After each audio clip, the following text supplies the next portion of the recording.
Okay, you can graph parametric equations, plane curves with your calculator. Here's how it goes. First, second, plus 7, 1, 2. Right. The first thing is set your mode to PAR for parametric. So look in the mode and notice that on the line that starts with function on the left, the second one over is PAR. That's what you want to set. So arrow down, enter. Move over to PAR, enter. Okay, then enter your equations at the y equals. It's just that now it's going to have an x equals and a y equals. Right?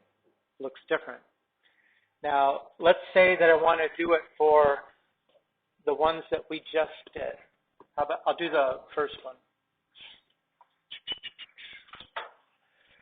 Then my first one, when I want to bring up the t, right, because I changed the mode to parametric, you can see on the button we usually push for x, it's actually got 4 variables on there. The second one is t. Now, because it's in parametric mode, when I hit that button, I get a t, not an x. So t squared minus 4.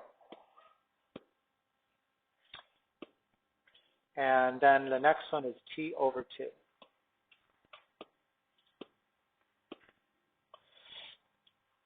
Okay, and if I just looked at that at a normal zoom, it doesn't look quite the same, does it? So here's the last part of it. We need to set the window so that it's got the right range of t and x and y values so that the graph looks like the graph that we expect.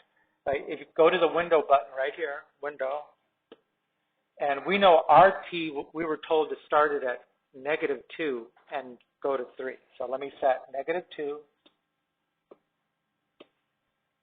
to +3, and I'll make it step every one, just like our table of values did. Our minimum x value was -4, so let's make it -5 just so it's not at the edge of the window. Our maximum x value was 5. How about we'll make it 6 so it's not at the edge of the window. And in increment, the scale of 1 is fine. That's just the tick marks on the axis. Our y's went from -1 to +3 halves. How about we'll make it -2 to 2.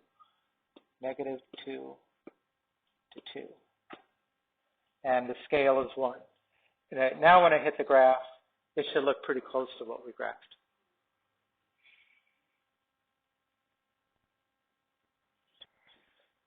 Now, if you have to graph these, which you will in the homework, I mean, you could put it in the calculator and then, set everything the way you want it, and then go to the table of values, and all your values are right there.